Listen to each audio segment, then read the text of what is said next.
Yes. The religious ed program.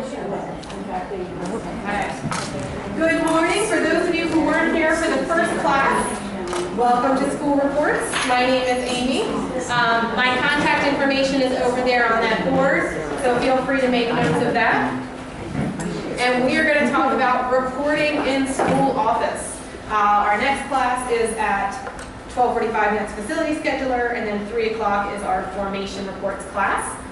So right now we're going to be dealing just with the school office program, and we're going to be looking at family reports and member reports and class reports. So the first thing we want to talk about in terms of the program is how our reports are organized. And I'm clicking up here at the top on reports. If you have version 6, you would click reports on the left. If you have versions 3, 4, or 5, you would click reports on the left as well.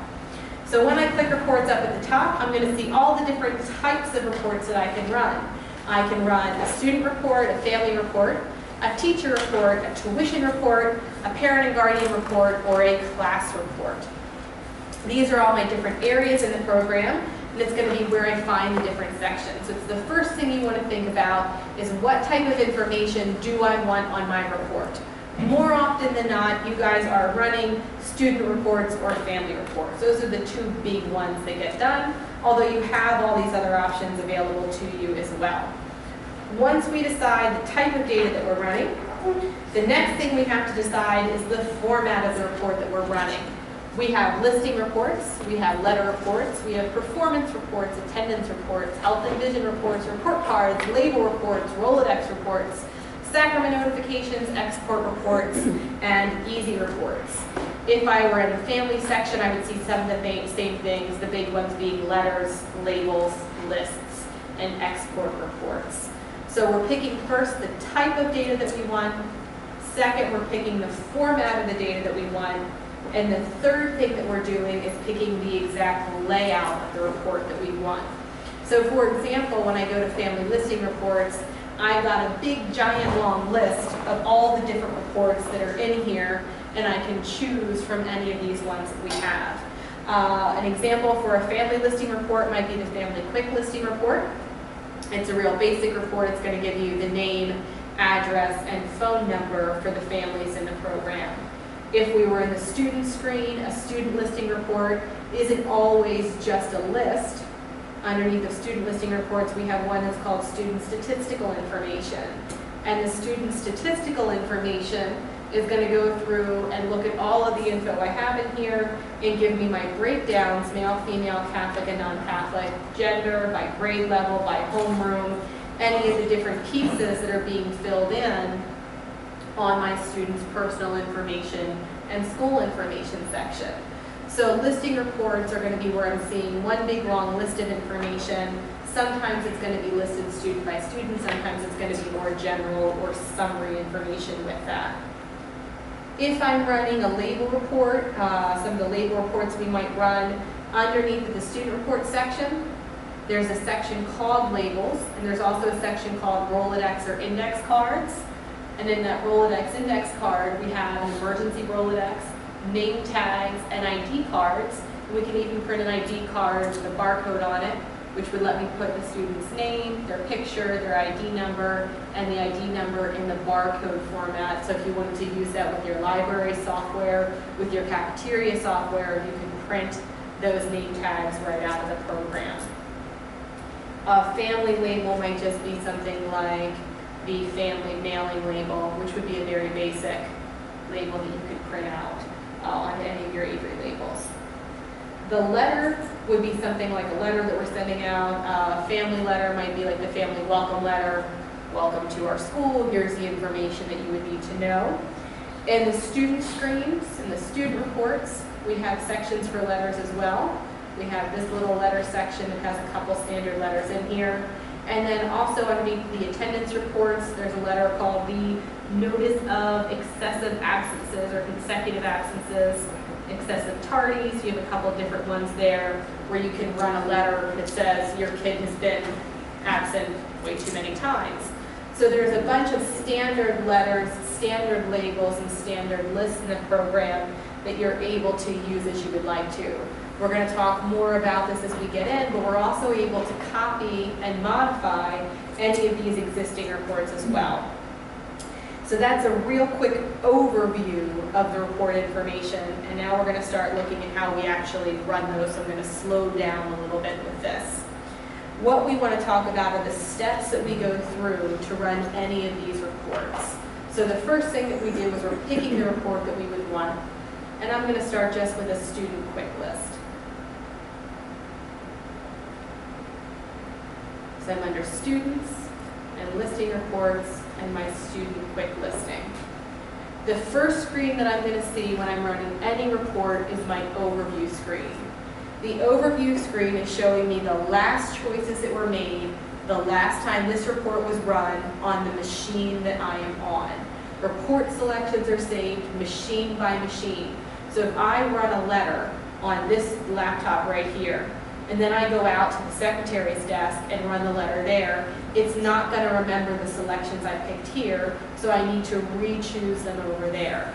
And if I go and run it there, it's not going to remember them here. It does that because different people use the same report in different ways. So it remembers what you picked the last time you ran the report.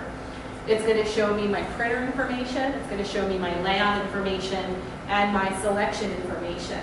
If I see that everything here is exactly the way I want it, I can jump right to previewing the report from here. So I don't have to go through all of those different steps.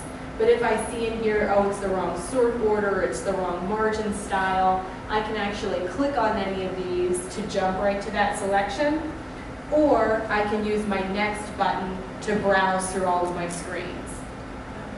Is it still the same where it automatically goes to whatever the default printer is set on that computer? Correct.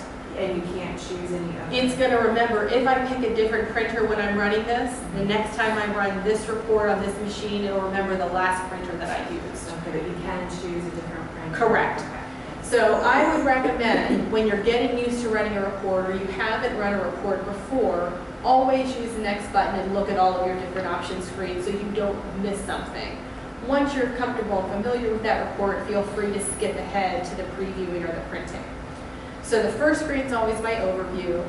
The second screen is going to be my printer information. And as she just mentioned, it's going to default to my Windows default printer on this machine. So if this laptop defaults to a PDF writer, which I think it does, it's always going to default to that PDF writer. If it defaults to the copier, it's always going to default to the copier. But I can pick and drop down from here and choose any printer that I would want to. One thing to be careful of, a lot of copiers like the Lanier and the Ricoh default to a weird paper size. They default to like an A4 paper size. So sometimes if you see when you print something, everything is kind of like shrunken up in the upper left-hand corner, it's because your paper size is wrong. So you just want to take a look and make sure your paper size is set correctly here. You'll see your letter and then the source for where you want that. That's the tray that you want it to come out of. If you were printing a letter report, you would see source for second page and source for summary. The reason being is that if you're printing something and you want the first page to go on letterhead, you could have all your letterhead in tray 1. And if their page went to a second, their letter went to a second page, you can have plain paper in tray 2, and it can pull from the different trays. But because I'm running a list, I don't have that choice here. So is that why if you print a file, you get that, is it the wrong size? Is that why? Probably. Okay.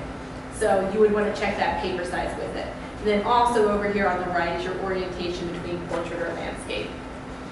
If you have a duplexing printer, you'll see an option here that says duplex, and if you want to flip it vertical or horizontal, which means does it turn it this way or does it turn it this way?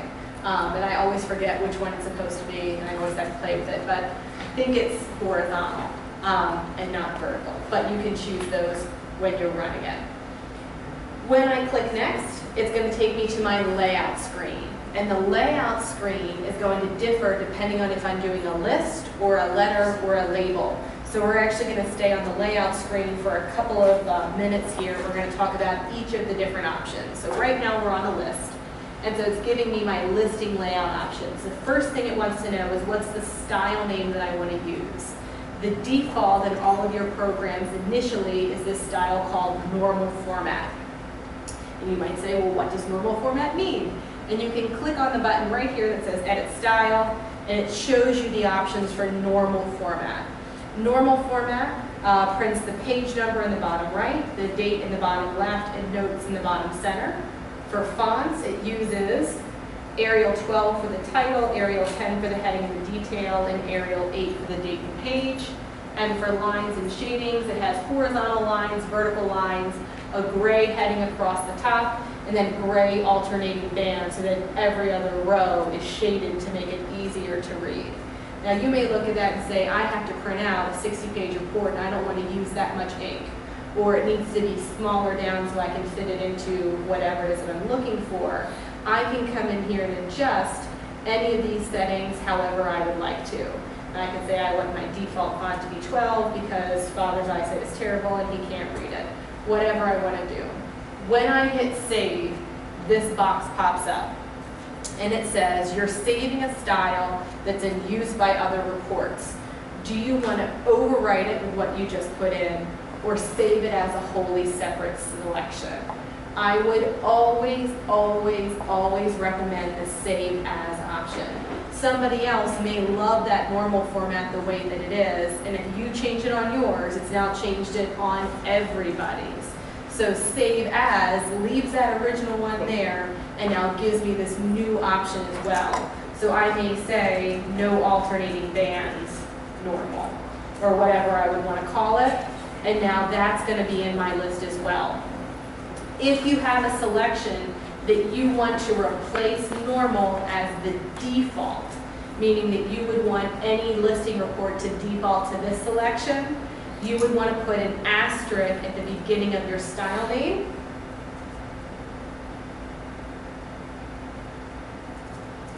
And it alphabetizes the list, and based off of which one comes first, the first one in the list is going to be the default, which is why we put the asterisk, because asterisk comes before any letter in the alphabet, alphabetically speaking. And asterisk A, so for asterisk alternate, would come before asterisk N for asterisk normal. 2 asterisks would be above 1 asterisk. We see some places where you'll have like 5 or 6 asterisks in front of the style name because people are fighting about which one should be considered the default, but that's your internal politics for you guys to decide. But you can choose or set up as many of these different styles as you want. Setting them up on this list make them available for any other list report in the program. So I don't need to do this on each and every report. I can create them once and they're now available for any report in the program. And you'll see there are some standard ones already in here. If you notice, one of the options under style was the position of the notes. A lot of people don't use notes, but they're super, super helpful. So say I'm printing out a list of all of my families that are from Seven Sorrows Parish, and then I'm going to print out a list of all of my families that are from St. Catherine's Parish, and then a list of all of my families that are from St. Martha Mary Parish. And I have these 3 lists sitting on my desk, and the papers get jumbled up. And I have no idea which set of lists is from which church. The notes allows me to print a note on the bottom of every page that comes out in that report. So if I said these are my Seven Sorrows families, when I preview that report, down at the bottom of the screen, where my date and page are, is a little note and it says Seven Sorrows family. And that's going to be on the bottom of every single page that's on that report. So it's a way of labeling that report without having to stick a sticky note on it, without having to, do whatever. Do remember that it's on there, so if you write bad families or something like that, it is on that list. So you want to be careful in terms of what you're typing on there, that it is visible, but it's a way of being able to put a note on there so you don't have to handwrite something or put a sticky note on something. And it will remember those notes for you, so you might need to remember to take that out the next time you run a report as well. So we have our style name, our notes section, and then we have our fields to print section. If you notice, this part right here is grayed out. I can't click on it. If I copied this report, I would then be able to click on this and modify the fields that are on the report. But the default is that you can't modify a report The reason being, if you make a copy, you always have the original to go back to if you mess up that copy. So they don't want you destroying all the reports in here. Copying them unlocks that button for you. Underneath of that, we have our address option. How should the address be handled? Do we want to use the street, mailing, or alternate, just the street, just the mailing, just the alternate, or the street or the mailing? We always recommend the first choice for the street, mailing, or alternate address, and I'll show you what that talks about. If I'm back on my family screen, and I'm looking at my regular family information, I have a main address right here. This is my street address, and this is the address field that most normally gets filled in. If this family also has, the mailman's in here, yeah, has a P.O. box underneath the other addresses section, I can fill in that other mailing address. So there they have their P.O. box. You can also fill in an alternate address. This is if the family has a second home somewhere, like they go to the shore for the summer, or they go to Arizona for the winter or something. This family goes to Winslow from May 30th through July 31st. I can set a date from, active from, and inactive to, whether or not I want to send mail there. When the program is running a report that includes addresses, it says, let me look back at this alternate address. Do they have one? Yes or no? If they don't, it's going to pop up to the mailing address field. If they do, they check the date range and whether or not mail should go there. If any of those things is no, it's going to go to the mailing address. If they have a mailing address, it'll use that. If they don't, it goes back and it uses the street address. So the program does the thinking for us to determine what address should be used on that report. If I'm running that report and I had said use just the mailing address, the majority of my families would print out with no address field at all, because most families only have a street address. Most of them don't have a mailing address. So telling it to use just the mailing address means it's only using information filled out on that mailing address section. So we would want this top one because it does the thinking for us. The times where we see people using a specific one would be where they want to use just the street address because people are doing visitation or something like that, and they actually need to know where they live, not where they want to get mail. But most of the time we're going to use that top choice there. Underneath of that is our date used and checking for alternate address and other date calculations. This date is also important for school when we're looking at attendance reports. The program is defaulted for attendance to only print attendance for trimesters that have already been completed. So for example, my first trimester ends November 30th. My second trimester ends March 30th, and my third trimester ends June 30th. When I print a report on December 1st, it's only going to include information on an attendance thing for trimester 1 because it's the only trimester that's been completed. If I run a report on March 29th, and I'm printing out my report card or an attendance report, I'm still not going to see my totals for trimester 2 because trimester 2 hasn't ended yet. This lets me trick the report into thinking that the trimester has ended. So if I set this date to March 30th of 2014, it'll print me my totals for term 1 and for term 2 because both of them would now be completed. So this date is used for checking for other addresses, but it's also used in determining the attendance of the trimesters that have been completed based on the school calendar that I've set up. Does that make sense? Okay. Underneath of that is my options for unlisted phone numbers and then unlisted email addresses. If something's been marked as unlisted, do I want to print it, not print it, or print it as an X? And that's going to depend on what I'm using this report for. If I'm printing a family directory, I don't want to print those families' unlisted phone numbers, and I probably don't even want to print them as an X. I would just want to leave them off there entirely. If I'm printing an internal phone directory, I would want to include those. So we always have that choice. And the very bottom option is our margin styles.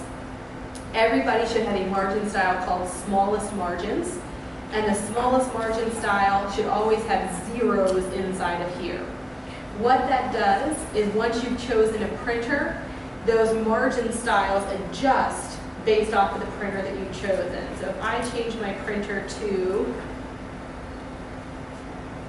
Vex, I think would have a there, no.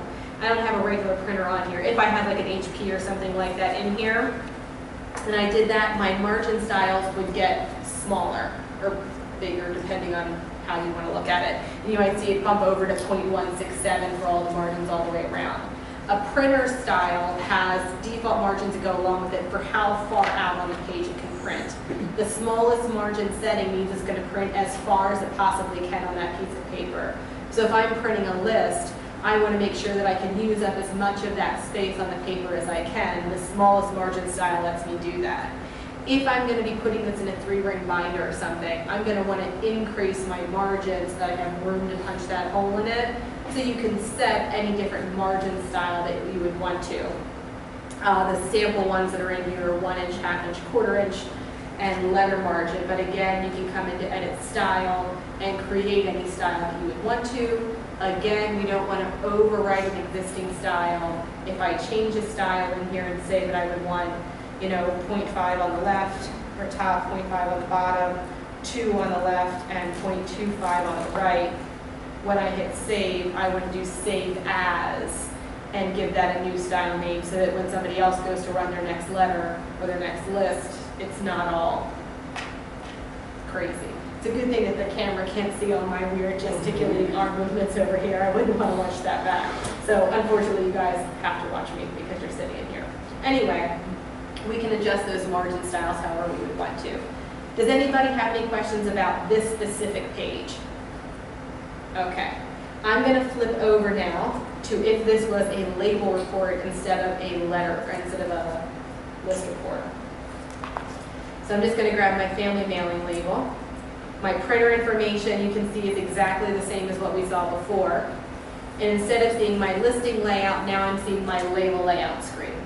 The first thing with the label layout screen is the style name for my label. If I drop that down, I have all the ACS, Avery, and Deluxe styles in here.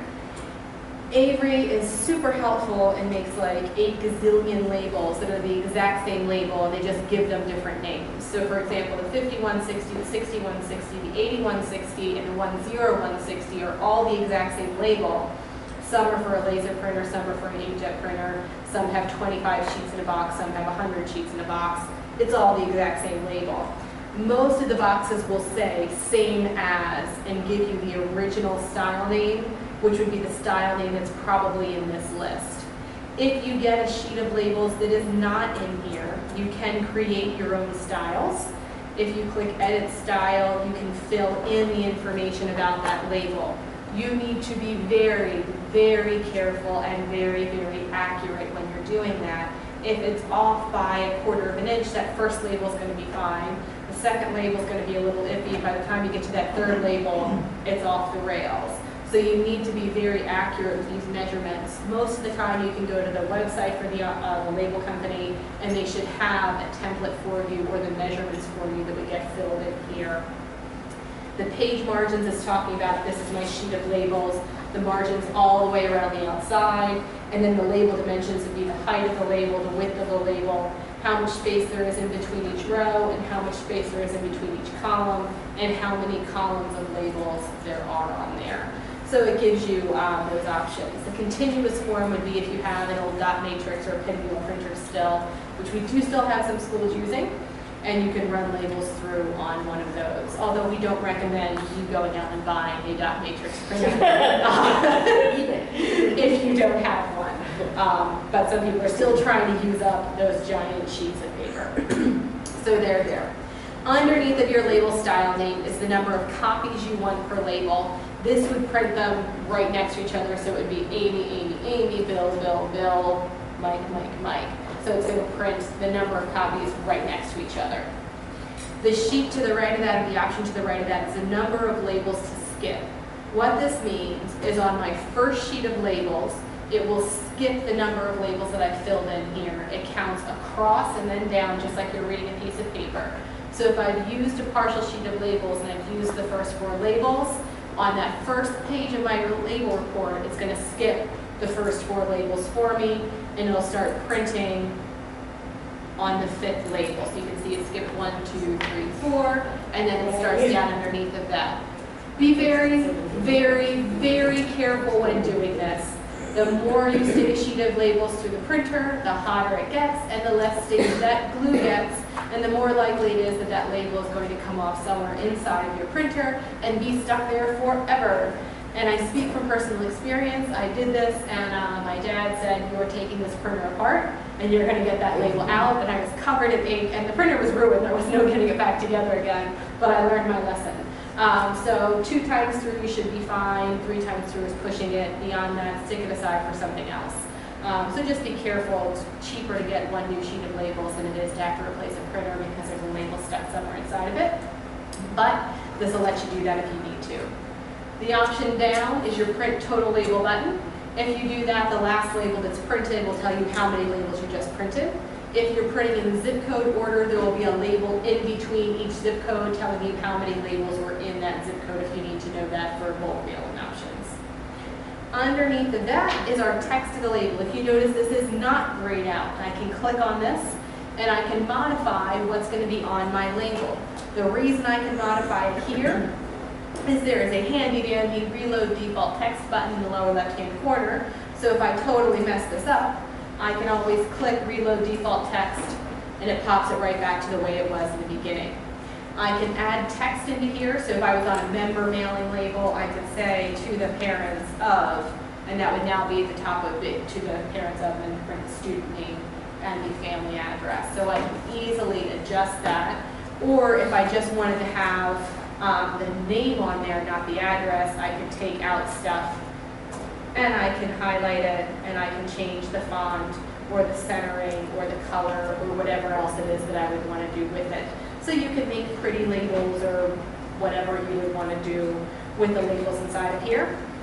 The insert field button up at the top allows me to mail merge in any piece of information from my family or member screens. And I can also insert in, well, you wouldn't want to do that on a label, but you could on a letter. So it allows me to insert stuff into this that I would want to. If for any reason I would want to add a graphic into my label, I can do that as well. It wouldn't necessarily be on a mailing label, but if I'm printing an ID card and I wanted to add a label onto that, I can hit this insert up at the top and I can choose to insert in a graphic image and pop that onto there. So I'm going to click OK to come out. And underneath the text of my label, I'm going to see the same choices that I saw on my listing layout screen. How do I want the address to be handled? What's the date range I should be using? Do I want to print unlisted phone numbers or email addresses? Just because this option is here doesn't mean it's going to start randomly printing phone numbers or email addresses on your label. It's just always on that screen in case you include an email address or a phone number in your report. It doesn't mean it will print them on there if we don't have that selected under the list of fields to print. Does anybody have any questions about the label screen here?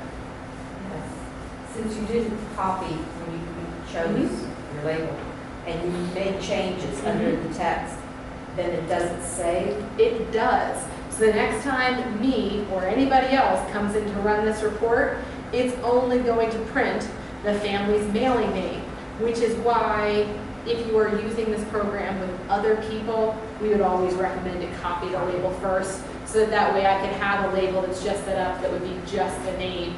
But it's easy enough to correct. If somebody else comes in and says, oh, I wanted it to be something else, they can hit that there. But if you had spent 20 minutes setting up this label with your nice pretty fonts, then you might be a little frustrated. So that copying is always a good idea when you want to change it from what its intended purpose is. Any other questions about the label layout screen? Okay, the next one we want to look at is our letter layout screen. So if I'm doing a letter, first screen is my overview screen just like before. Second screen is my printer information. If you notice, here's those page styles I talked about, source for first page, source for other pages. So if I'm using letterhead, I can adjust those trays of where it's coming from. And then now I have my letter layout screen. So just like with our other two, you're going to see those edit style buttons that allow me to adjust the styles. And again, these are going to adjust them across the program for any letter. So once I get a letterhead set up, it's very easy to apply it to any other letter I run out of the program. So the letter layout letterhead, that's hard to say a lot. is going to be talking about this part of the letter right here. So the name and address is print up at the top. The letter date style is talking about this part right here where it prints the date. The inside address is talking about this part right here. The body of the letter is talking about this part right here. The closing style is talking about this part right here. And the margins is talking about the margins all the way around the entire page. And if you notice, as I start making changes over here on the left, it's going to start adjusting the picture over here on the right for me. So it's trying to give me just a real quick idea of the changes that I'm making inside of here. So I have my fancy letterhead. At some point, someone somewhere decided that a Broadway font was a fancy font. I'm not quite sure who decided that. I'm not particularly fond of the Broadway font, but you can come in here and edit your text. And this is going to be my letterhead style, and so I can click on here and say, instead of the Broadway font, I want to use the PBS cursive font, which is a font that PBS added in. And it's a little bit scriptier, and I can make it bold or whatever. And just like with my label, I can click insert and insert a graphic image in if I wanted to put in the church's logo or graphics or whatever at the top of my letterhead. So I can insert in anything that I would want to up there. I can change the fonts however I want to do that. I click OK. I click save, and what do you think I'm going to save? Save or save as. Again, save as, and I can say that this is the cursive letterhead or whatever it is that I want to call it. And alphabetically, that's now first, which means it's now my default letterhead style on any of my future letters. You also have the option to print letterhead inside the margins or outside of the margins. What that means is if my margin for my letter is 1 inch all the way around, but in order to fit my letterhead because it has a graphic and I need to go to a 1/2 inch on either side, I can tell it to print it outside of the margin so my letterhead will stretch to within a 1/2 inch of the edge of the page, where the text of all of my letter is going to be 1 inch in. So I can set it outside of my default margins. What I do need to make sure of, if I do that option, is that my top margin when I'm running down here needs to be down low enough that it's not going to run into my letterhead up at the top. So if my graphic takes up 2 inches, I need to make sure that I run it with a margin style that has at least a 2 inch top margin in order for that to fit onto my page. My letter date style, I can choose to do a left date, no date, or a center date. If I hit edit style, I also have the ability to choose a right date instead of style up with the right side inside of there. I can choose the format of how it's going to print it, so all those different ways of being able to make a date look. I can choose the font it's going to print in as well. We can print it using today's date, or we can print it using another date. Again, if I'm printing an attendance report, so say I'm printing a list of excessive absences, it's going to total up through the date that I have listed here. So if I have the date before the end of trimester 2, it's not going to total up trimester 2 when I'm running that report. Underneath of that is my inside address style. And we have a whole bunch of different choices in here: family formal, family informal, family no salutation. When we're running reports that are on the member screen, you'll have the choices for parent name, place of baptism, student formal, student informal name, lots of different choices that way. And again, we always have our edit style button, which is going to allow us to edit the text of that. The default would be the family's name, mailing name, the address block, and then dear family formal or informal salutation, something along those lines. If you are trying to format your letter to fit into a windowed envelope, this part right here is pretty important. Depending on your margins and how big your letterhead is, you may need to move this down some on your letter so that it fits into the right windowed spot, and sometimes you'll need to move it over some depending on what your left margin is. Typically a windowed envelope starts an inch over from the left-hand side, some are 1.5 inches, some are 2, depending on the style of envelope that you've gotten. So if you have a 1/4 inch margin around your letter, you would need to move your inside address in so that it's not getting cut off from that windowed envelope. You also occasionally we'll need to move your salutation line down 1 or 2 so that the salutation is not also in that windowed envelope. And I could click in there and just hit enter, to move that down, just like editing in any word processor. Which reminds me, when you're setting up your letterhead, if you already have your letterhead set up in Word or something like that, you can open up Word, highlight your text, Control and Z for copy, come into your letterhead and Control and V, or edit and paste to paste that information in so you don't have to keep retyping it. Underneath of our inside address style is the body of our letter, and the body is the information after Dear Mr. and Mrs. and above the sincerely. Again, you can copy and paste in here, so if Father sends you an email and says, here's the text I want to go in the letter, the principal sends you something, copy and paste it into here. It does have a spell checker built in, so if I'm typing something, it'll underline it in red, and I can right click on it and choose whatever it is that I would like. I like how hell is the first selection as opposed to hello. But you can adjust those inside of there. Again, works just like a regular word processor. You have your font choices, color, size, bold, italic, underline, all up here at the top. And just like with everything else, we have the insert field option, so we can mail merge pieces of information into here. With letters, this is where you can use that insert list button. And a list is an embedded list that allows you to insert other information in. So say, for example, I wanted to insert all of the kids that are in the family. If I just inserted in the field of member name, it's only going to print the first member in the family. If I insert a list, I think there's one called mem something or other. I can never remember which ones are all in here. No. Yeah, I think that's a fun word. One of these. Well, that's in the it's in the formation report, but there's different things in here, and we can add to this as well. But it allows me to come in and hear this, print student schedules for the entire family. So it prints the student name, the teacher name, and the homeroom if I were to insert that information into my list. So it's going to embed that inside of here and allow me to do that with it.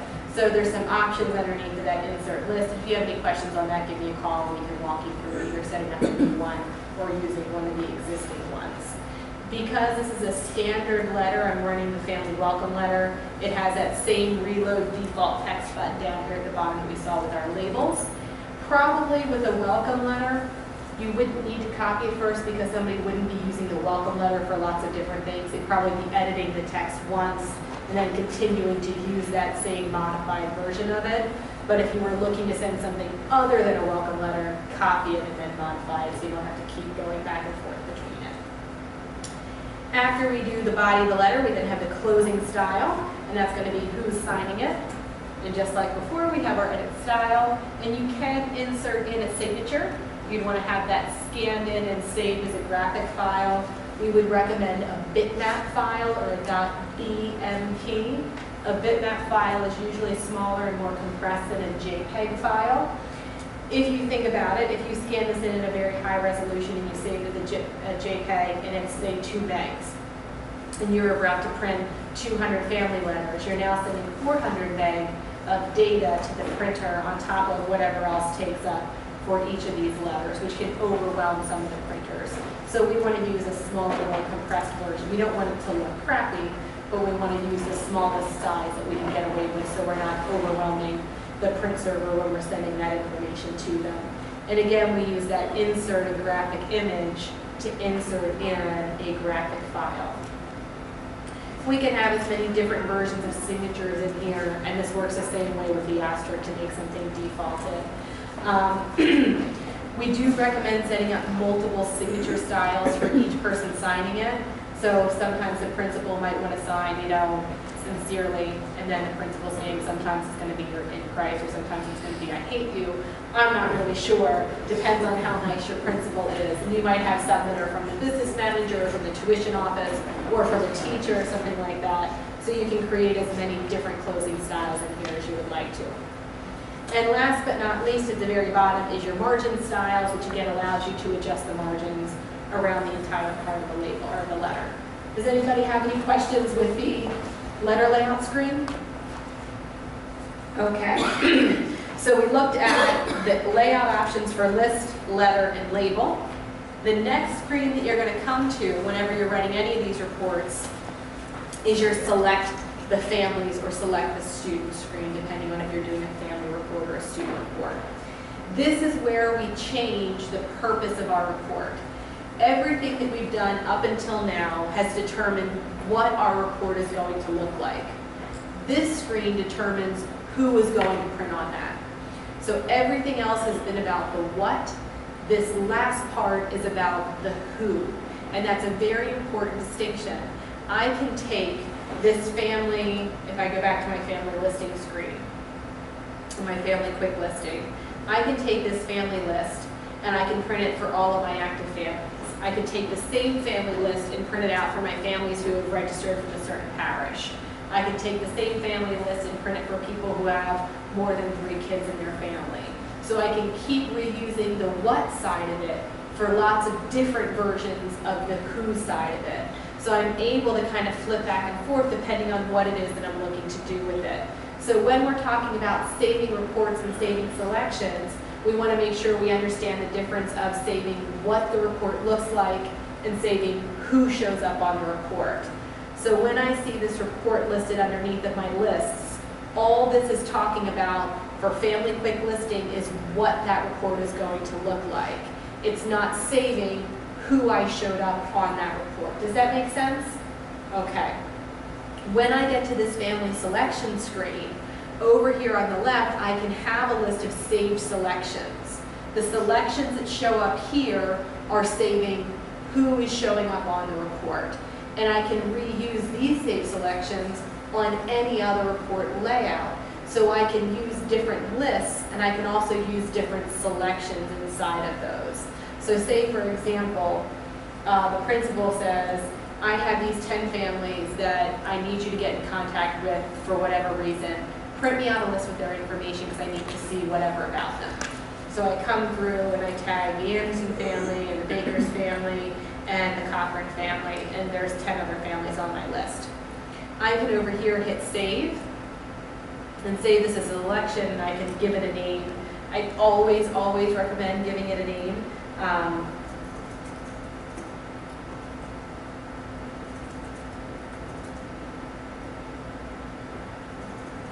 Whatever I want to call it.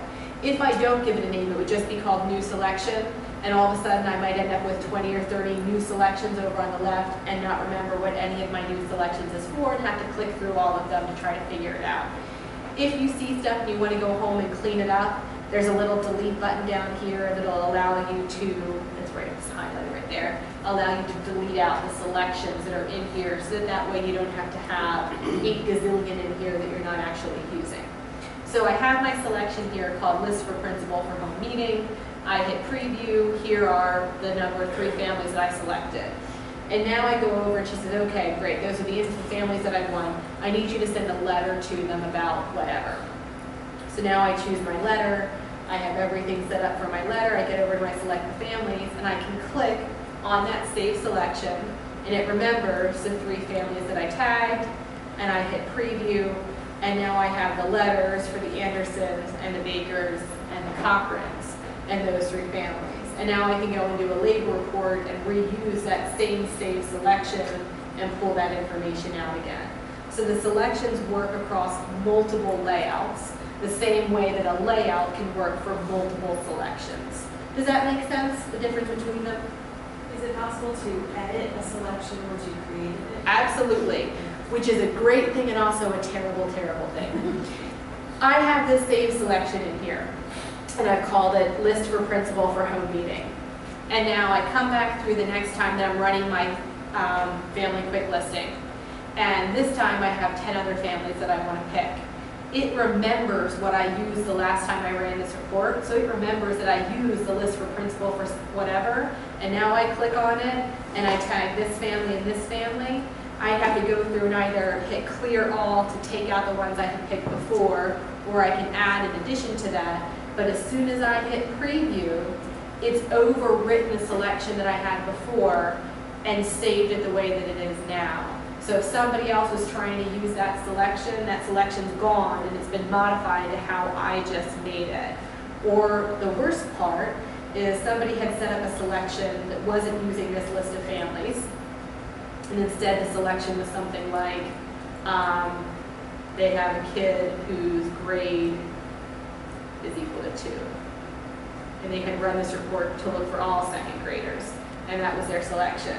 And I come in the next time to go to family selections and tag just the Anderson family. And I hit preview. Now it's looking for people who have a second grader and are named Anderson, and there isn't anyone in here, and my list is blank. I think, well, why in the world didn't it find the Anderson family? And it's because somebody had set up this selection, and I put this one on top of it, and it runs them both together. So when you're running a report, if you're not trying to use something you've used before, make sure that you set it to simple selection, never saved. One of the things that they added in version 7 to help fix this kind of problem is if I have security turned on inside the program. So when I open the program up, it asks me for a username and a password. When I create a selection, I own that selection. And I can keep that selection as private and no one else can ever see it or use it. Or I can set it as shared, which means other people can use it but can't change it. Or I can set it as public, where everybody can see it and change it. So we have a little bit more control over that now, but that only controls other people being able to mess it up. It doesn't block you from being able to mess up your own selection, which more often than not, people are breaking their own selection. So it's one of those things just to remember that while the program tries to help you remember what you used the last time, you don't always want to use what you used the last time, and you just want to click back up to simple selection, never saved, which means that it's not going to remember